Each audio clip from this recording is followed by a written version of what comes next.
Ty Simpson. That was certainly the biggest shocker of the draft last night. They drafted a quarterback when they wanted one, not when they needed one. Sounds familiar. Have I heard that in the quarterback rules that have been featured on ESPN.com twice? No big deal. What did we make of this pick where the reigning MVP, inches away from the Super Bowl, is now joined in a QB room, that of course is Matthew Stafford, joined in a QB room by Ty Simpson?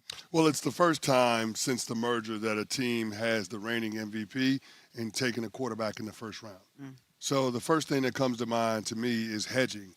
And for an organization whose moniker once upon a time was Bleep Them Picks, for them to hedge for the future, especially knowing that they're in the heart of their championship window, they were in the Final Four last year, is a little bit surprising. I will say this about Ty Simpson. This might be the second time in the history of the NFL draft where a player at the same position picked 13th overall has more pressure on him than the guy that was the number one pick associated with this move for the Rams, because if you don't win a Super Bowl in the twilight of Matthew Stafford's career, then there'll always be the question of what could have been if you had gone a different direction with the 13th overall pick.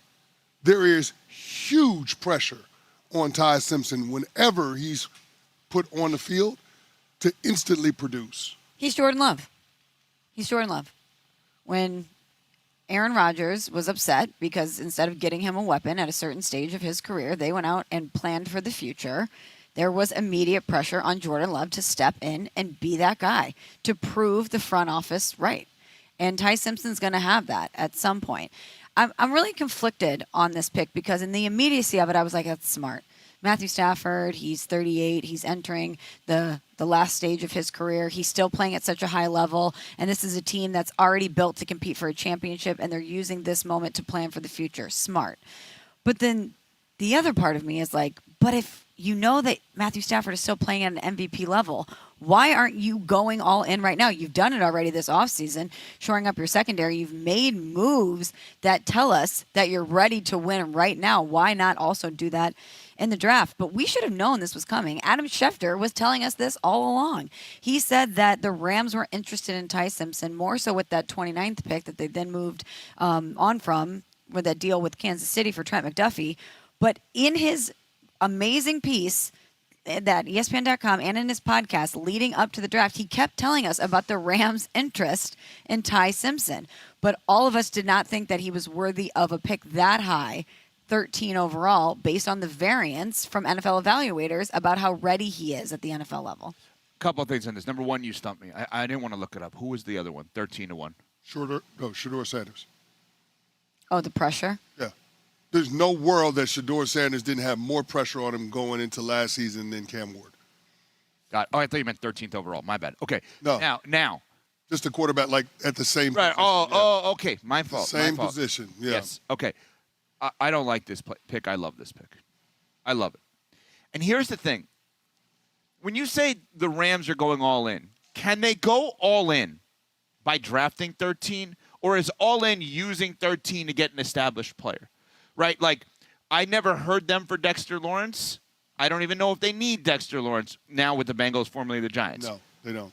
Theoretically, to me, that's going all in. Drafting a guy, regardless of position on a rookie scale contract, is not all in.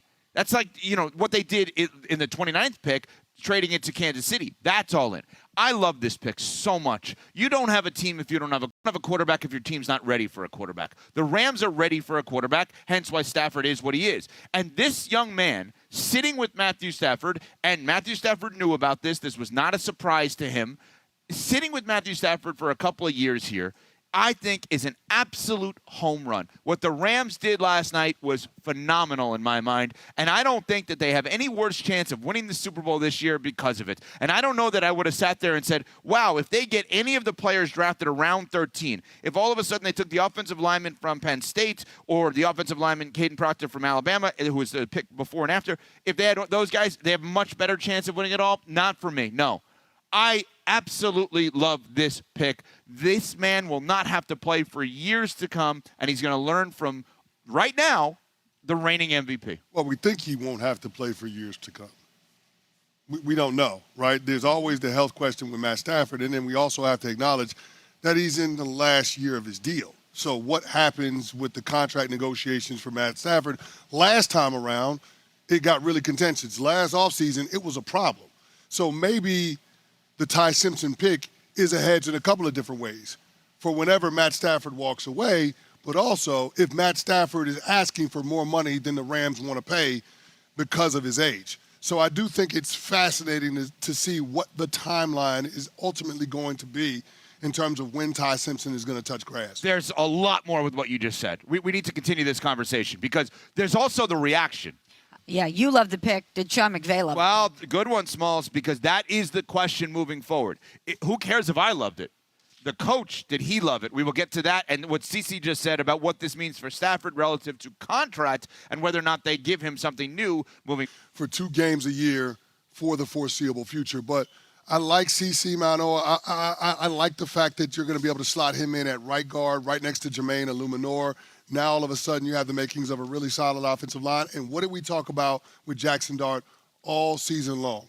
He plays the quarterback position like a crash dummy. And you got to find a way to be able to protect him. This is to that end, finding a way to be able to protect him. Last night, CeCe said to a reporter, I will die for Jackson Dart. That's the kind of thing that you want to hear when you draft a guy to be a protector for your franchise quarterback. That's Maui Noah, the offensive lineman. They call him CeCe. And we're just getting started. There's so much to get to here with the draft. Of course, the 2026 NFL Draft is on ESPN Radio, presented by Pella Windows and Doors. Shout out to Ryan. We met him yesterday, hung with him, 5-Hour Energy, Zip Recruiter, Marriott Bonvoy, and second and third round coverage begins tonight, 6 p.m. Eastern on most ESPN radio stations. All right, so what do we have still here? We have a lot to do over the next 4 hours here on Unsportsmanlike. Of course, we're going to get into the NBA playoffs. There were 3 games last night. Did the Knicks, they lost, right? They lost. They ruined my best bet. Or did they? Or did they? CeCe can't lose. Or did NBA they? playoffs on ESPN Radio. All the postseason action here presented by Gusto. So we will get to that in a little bit. But maybe the story of the night is what the Rams did at 13 and one Dan Orlovsky looks damn.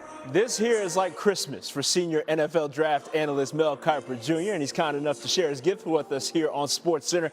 Mel, who won round 1 in your eyes? Like the New York Jets, they get David Bailey, then you obviously get the Kenyon Sadiq, and then you get Omar Cooper Jr. I didn't love it the middle of the first, but like him in the late first. So get weapons now on that offense, not just Garrett Wilson. So helping out your quarterback, and with the weapons they got was beneficial. In Dallas, to maneuver the way they did, but Caleb Downs, to me, to drop that far down to the Cowboys, they get a guy who can really bring a culture change to that defense. Have allowed over 30 points in 9 games. Then Malachi Lawrence made a move with Philadelphia, moved down, let the Eagles go up. And I love what the Eagles did, getting Makai Lennon. Great pick for the Eagles, getting him 1 pick ahead of Pittsburgh. But for Dallas to drop back, get Malachi Lawrence, had a really good year at UCF, tested off the charts. I thought that made sense for the Dallas Cowboys, who needed defense. Like I said, they couldn't stop anybody. Now you get Caleb Downs and you get Malachi Lawrence, and you keep trying to improve that defense. Don't stop there. Listen, they were very active and will likely be going forward in these next couple of days, but that's the winners. I want to check in on the losing side. Who may have made some moves that may have puzzled you a little bit over the course of this first round?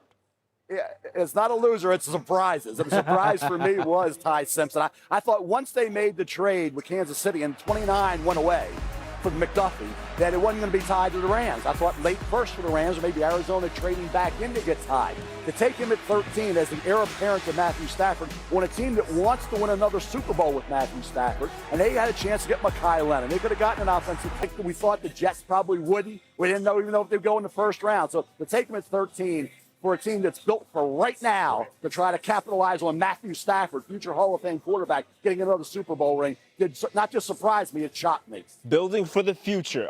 That is an interesting move to do for an LA Rams team that, as you said, is built for right now. But I digress to move forward just a little bit to day 2. Rounds 2 and 3. Who's a player that could make an instant impact as soon as they hit the roster?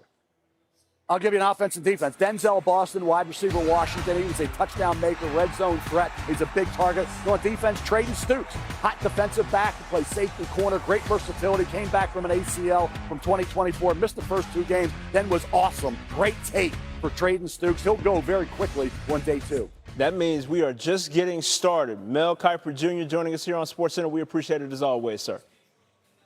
Thanks, buddy.